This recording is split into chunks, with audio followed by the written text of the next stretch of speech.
Pragmatic stylistics. Pragmatic stylistics is the fusion of pragmatics and stylistics. To better understand the fusion, let's define each of the units. Pragmatics has language usage as its focus, answering the question, what do people do with the language? Or how do they use it in relation to a specific context or situation? Language as a powerful tool through which one performs specific actions such as asserting, promising, commanding, influencing, and informing is what pragmatics emphasizes. This branch of linguistics tells us that meanings and intentions are determined by actions of the speaker and the situations. What people mean is determined by how they communicate in a particular situation. On the left side of the spread, there found the stylistics, which stands as the study of styles. A style is a departure from the standard use of language. Forms may be deviant phonology-wise, semantic-wise, morphology-wise, lexicon-wise, and graphology-wise. Stylistic studies how a speaker or a writer deviates from the standards and uses language to produce rhetorical and aesthetic effects. Stylistics and pragmatics are both directly interested in speakers' choices from among a range of grammatically acceptable linguistic forms. Yet, pragmatics looks at the choice as the means chosen to perform actions, whereas stylistics studies choice within particular interest in the consequences on the linguistic level and the effects produced on the hearer. It is clear that pragmatics focuses on how communicants or communicators choose, use, and form words to perform actions. For instance, if the speaker wants a person who disturbs him to depart and leave him alone, he would say, "Go, go out, get out of my sight, get out of my room, leave me alone," with this serious or infuriated tone. Those are the units and the form that enable him to perform an act of commanding. Command sentences always start with imperative or bossy verbs. Propositions such as give me the money, fix the window, write him a letter, raise your hand, sweep the floor, run faster, and sort things out are command sentences since they begin with imperative or bossy verbs. Meanwhile, stylistics conceives of speakers' choices as ways to produce aesthetic and rhetorical effects. It answers the questions, what are the specific choices pursued and made? And what are the specific effects of those choices?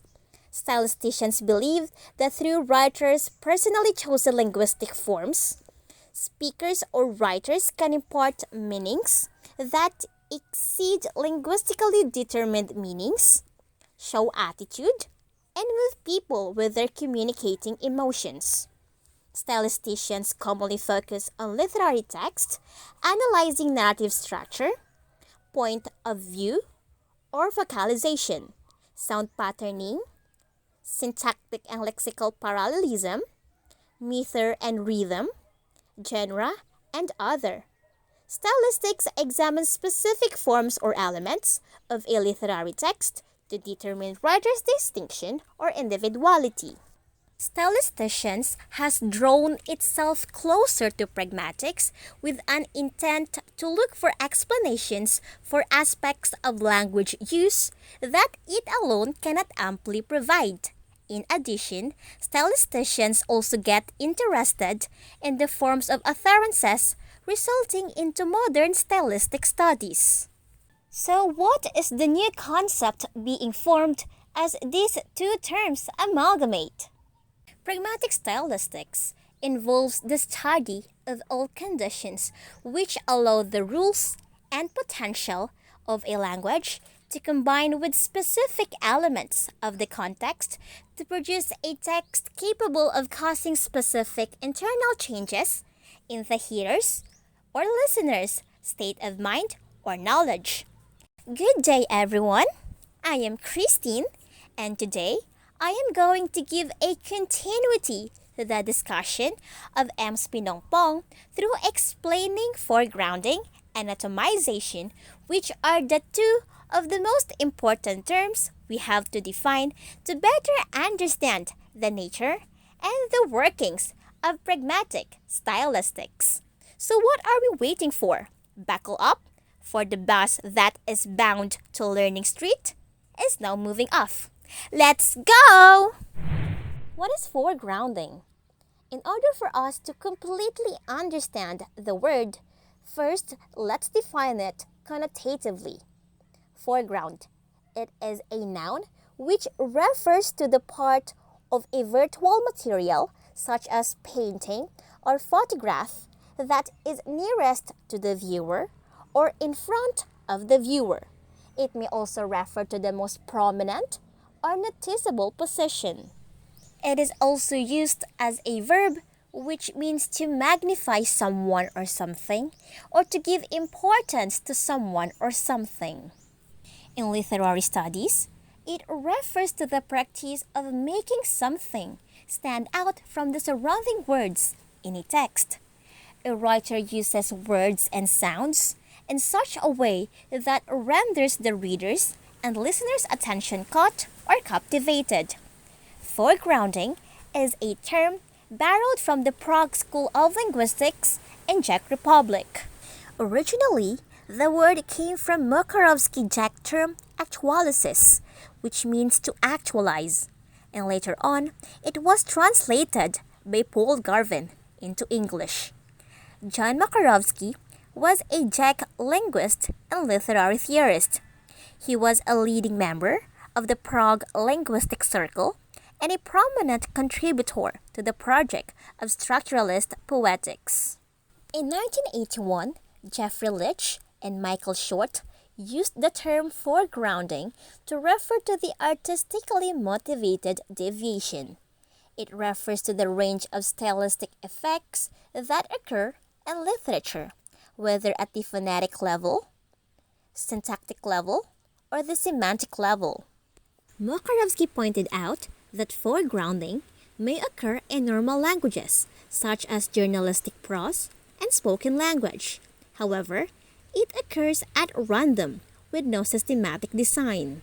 According to Leach and Short in 2007, foregrounding has two aspects: qualitative aspect and quantitative aspect. Deviation from the language code itself is the qualitative aspect of foregrounding. To deviate means to do something different from what people consider to be normal or acceptable, or to break rules people abide by.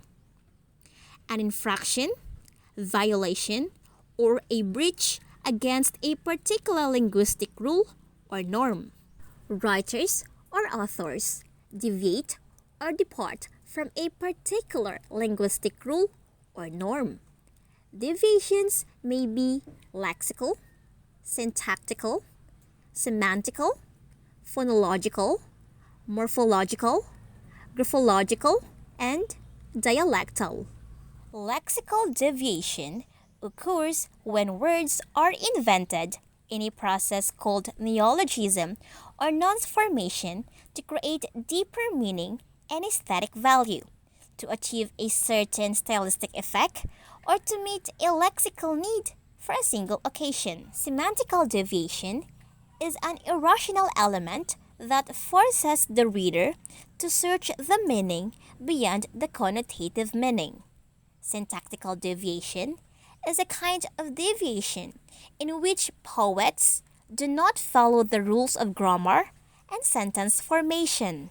Phonological deviation is characterized by inadequate use of phonological rules of language due to a linguistic disorganization. Graphological deviation is done when writers neglect or ignore the rules of legible writing.